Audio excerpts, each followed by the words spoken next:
Hai sahabat Power, hari ini saya tidak sendirian, tapi saya ditemani oleh Pak Timothy. Ya, kalau Anda yang belum follow, jangan lupa follow dan subscribe YouTube channel kami.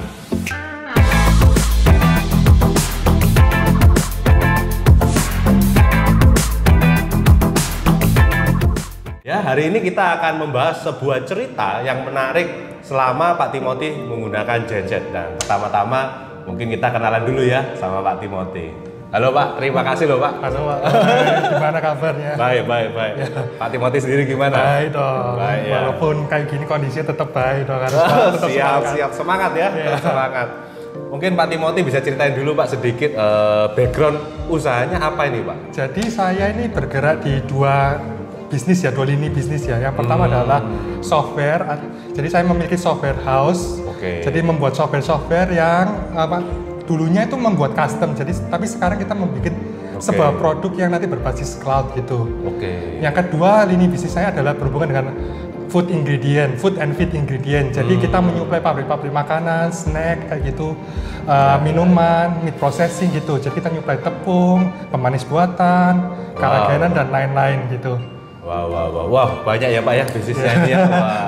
Wah, ini kalau Anda yang butuh program atau software untuk bisnis Anda bisa kontak Pak Timothy ya, tapi tentunya lewat saya dulu ya, Pak Timothy langsung.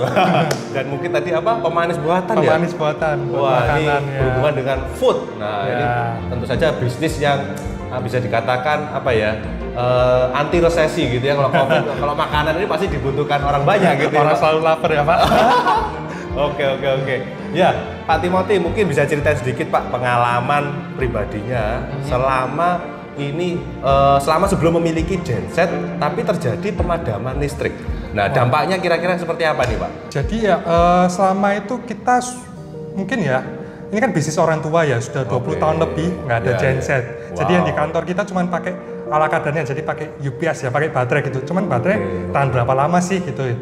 Jadi kita akhirnya 2017 memutuskan untuk pakai genset karena kita merasa penting banget gitu loh untuk punya genset kayak gitu loh.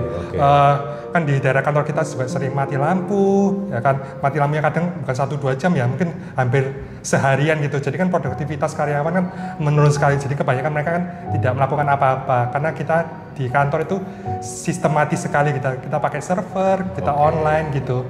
Kalau sekali mati ya sudah gitu.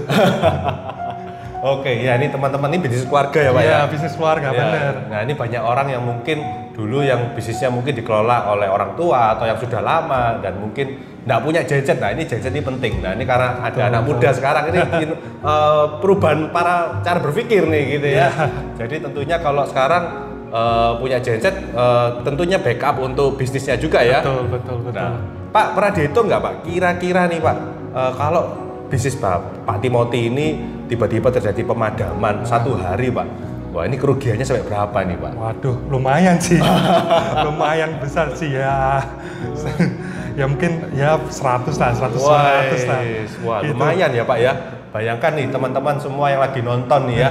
Jadi kalau Anda punya bisnis, pada saat Anda punya PLN padam, nah ini resiko terjadi ya, ruginya bisa ratusan juta. Ya bukan itu aja sih Pak Roy, mungkin ya yang paling nggak enak itu dikomplain customer, minta order ini, order itu, loh kok nggak datang barangnya gitu. Betul. Ya, apalagi sekarang dengan situasi yang COVID ini semua serba online ya Pak ya, semua sudah digital gitu ya. Nah apalagi saya punya beberapa teman nih Pak, jualnya e-commerce gitu, produknya masuk ke marketplace. Nah ini laptopnya aja di kantor sudah 100 lebih. Bayangkan kalau sekarang mati lampunya satu harian, berapa kerugiannya? Pasti sudah banyak yang kita menolak order gitu ya. Pada saat hari ini aja order sangat penting gitu. Nah ini, dan tentunya kalau Anda juga punya hospitality ya, kalau seperti hotel ya, rumah sakit, wah apalagi rumah sakit ya. Kalau PLN padam, wah fatal urusannya ya, kena komplain orang ya. Ini komplain orang ini yang secara emosional nggak bisa dihitung ini, karena Indonesia ini punya kebiasaan buruk kalau sudah ada menerima produk jelek, nah suka nyebarnya cepat gitu ya. Wah ini perusahaan jelek, ini perusahaan nggak bagus, wah ini servisnya kurang bagus. Nah tentunya kalau Anda memiliki bisnis yang lebih baik, Anda harus punya genset DPS Power. Oke. Mantap. sekali-sekali iklan apa ya. Oke, Pak Timothy, mungkin bisa ceritain Pak, sudah memiliki produk DPS Power ini apa saja Pak? Masih ingat nggak Pak? Saya nggak hafal persis ya, teman saya sudah ngambil dari Pak Roy ini, dari DPS sendiri ini sudah 4 genset. Wow. 4 genset, 4 panel dan instalasi yang lainnya juga. Kayak gitu sih. Oke, jadi kalau nggak salah nih Pak, kita kenal ini mungkin tahun 2017 ya Pak ya? Benar. Wah, ini sudah kurang lebih 3 tahun dan sudah ya hampir tiap tahun beli genset nih ya. Wah, thank you so much Pak Timothy Pak.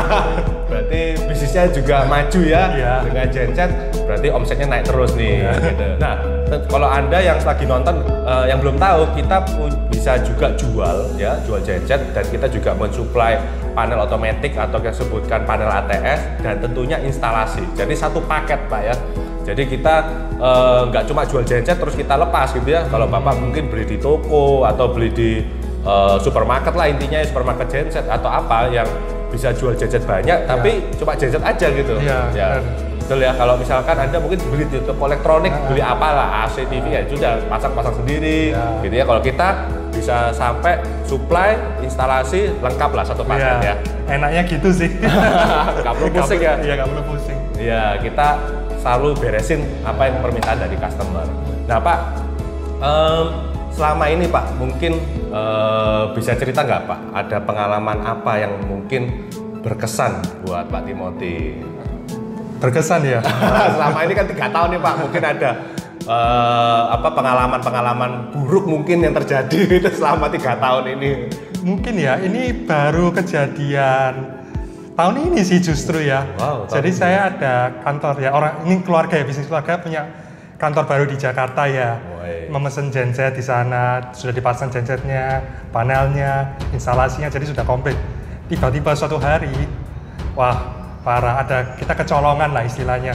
Jadi panelnya dicolong, gensetnya juga ada yang dicabut gitu, jadi wah pusing banget itu.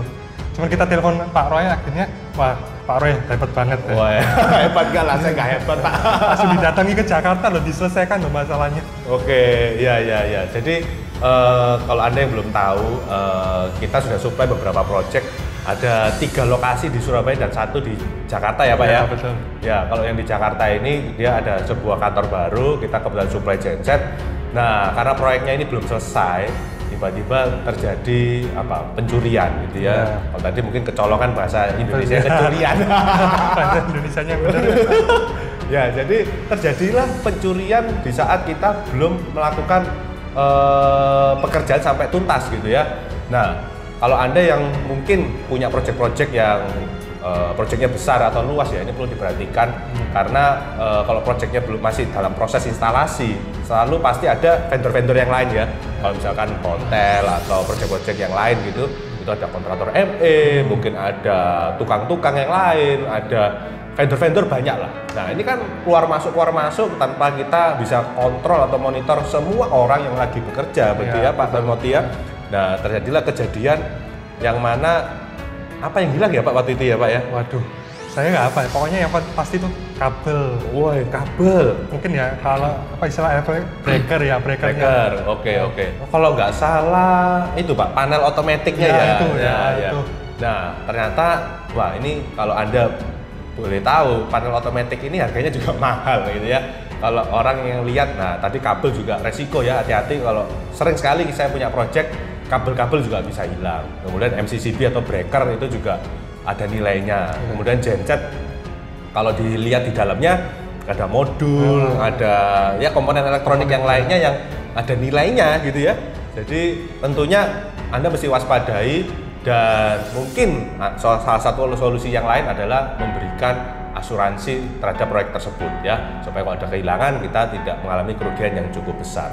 Tapi waktu itu kejadiannya kita beresin cepat ya Pak ya. Cepat. Jadi saya tetaplah saya tanggung jawab gitu ya, walaupun mungkin kesalahannya juga bukan dari saya. Tapi hebat lah Pak Roy lah, hebat.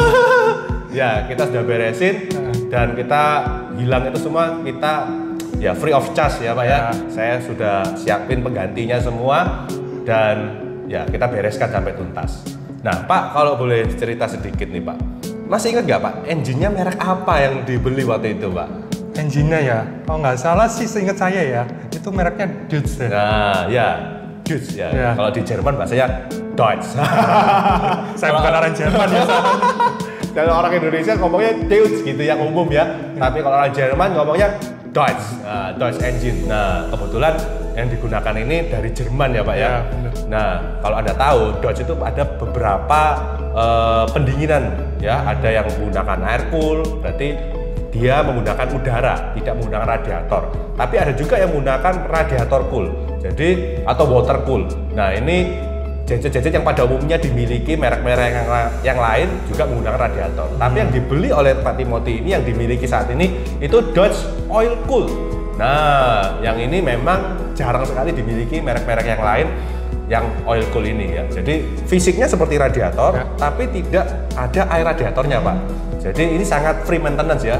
Kalau Anda mungkin pusing, wah project seperti genset digunakan untuk tambak udang atau dekat air laut. Nah ini resiko kena air asin sehingga radiatornya bisa karatan Pak. Nah kalau karatan, nah ini bisa terjadi kebocoran. Nah seringkali saya supply di luar pulau, itu pernah lah terjadi beberapa kali radiator yang mengalami kebocoran disebabkan mungkin teknisi atau engineeringnya dari pihak user itu tidak melakukan maintenance dengan baik ya, mungkin nggak diisi air cooler atau air coolernya tidak diganti. Nah ini resiko yang Anda memiliki radiator. Nah pastikan kalau Anda mau memiliki genset yang free maintenance, nah pakai Deutsch engine ya. Oke, nah Pak mungkin Pak Timothy bisa ceritain sedikit Pak, selama 3 tahun ini menggunakan DPS Power, bagaimana layanan purna jualnya DPS Pak? DPS itu, wah, saya seneng banget sih. Awalnya saya 2017 pakai DPS itu kan saya nggak, ya maksudnya baru kenal lah istilahnya lah. Jadi kan belum tahu gimana. Ternyata seiring berjalannya waktu bagus sih, apalagi kejadian kecurian kemarin tahun ini. Wah itu benar-benar dari Pak Roy sendiri ya, itu langsung terbang ke Jakarta menyelesaikan masalah. Padahal saya sendiri itu gak terbang ke Jakarta loh. Pak Roy itu sampai membantu segitunya loh, sampai ketemu orang ini, ketemu orang itu. Tapi akhirnya untungnya selesai lah masalahnya. Kayak gitu sih. Jadi benar-benar gitu sih, bagus sih. Dan juga timnya Pak Roy sih bagus sih. Jadi misalnya gini, saya kapan hari itu kelupaan maintenance genset ya. Tiba-tiba karyanya Pak Roy ini, pegawainya Pak Roy ini langsung telepon saya, Pak waktunya maintenance. Oh ya gitu, ya sudah gitu langsung aja. Oke. Ya jadi teman-teman yang belum tahu, kalau Anda punya genset yang value-nya cukup mahal gitu ya, itu analoginya seperti Anda punya mobil. Ya mobil mewah atau mobil apapun, kalau Anda tidak melakukan maintenance dengan baik ya sama saja bisa rusak. Ya sama juga genset ini juga mesin diesel. Ya ada filter oli, ada filter solar, ada filter udara, seperti layaknya Anda menggunakan kendaraan yang setiap 6 bulan sekali Anda harus melakukan perawatan ya. Ada akinya juga, ya akinya juga bisa soak. Nah ini tim kami selalu reminder semua klien kami untuk bisa melakukan maintenance-nya secara rutin ya. Jadi kalau Anda yang punya genset di rumah, jangan lupa nih, kalau Anda butuh servis bisa kontak DPS Power Genset ya. Pak, mungkin terakhir nih Pak, kira-kira apa Pak yang sisi yang lain pada saat itu Bapak memutuskan kenapa harus beli sama DPS gitu Pak? Ya pertama barangnya bagus ya, yang pasti kan merek Jerman ya. Kan kalau merek Eropa apalagi Jerman kan sudah terpercaya kayak mobil lah, BMW, Mercy, Audi. Karena orang kan percaya sama reliability-nya lah. Terus kedua kan juga servisnya dari DPS, mantap banget. Mantap ya. Iya, dari hal kecil sampai besar terselesaikan semua. Terus apalagi kemarin ya saya minta ini, minta itu, bikin cerobong gitu juga digambarkan. Wah saya seneng banget sih kayak gitu sih. Oke. Wah, thank you so much Pak. Oh ya, jadi teman-teman yang lagi nonton nih, kita juga melakukan layanan dalam bentuk gambar ya. Jadi kalau kita melakukan pekerjaan instalasi, semua kita pasti lakukan penggambaran, kita survei lokasi yang mana mungkin orang lain tidak lakukan gitu ya. Jadi kita memastikan betul-betul di lapangan ini pekerjaannya bisa sesuai dengan harapan. Gitu sih Pak. Ya, thank you so much Pak. Sebenarnya saya mau inget nih Pak, waktu pertama kali itu ada yang terbakar tuh ya saya. Iya, waduh, ada komponennya terbakar ya Pak ya. Wah, masih ingat Pak apa itu? Itu kalau nggak salah ya, itu scaffold deh. Tahu nggak scaffold apa? Pokoknya itu yang buat komputer itu loh. Jadi buat apa ngatur daya tegangan. Saya pertama kali pakai genset, terus tiba-tiba rusak, itu langsung saya kaget. Bener nggak ya gensetnya ini? Terus saya telepon Pak Roy, tapi bagus Pak Roy langsung mau ganti lah, kayak gitulah. Kita tetap DPS Power, kita selalu memberikan layanan murah jual yang baik untuk semua klien-klien kami. Ya, bagi Anda yang hari ini sudah nonton, jangan lupa follow dan subscribe YouTube channel kami. Dan jika ini bermanfaat buat Anda, jangan lupa like, comment, and share ke teman Anda. Ya, sekian dari kami. Terima kasih. Salam sahabat power.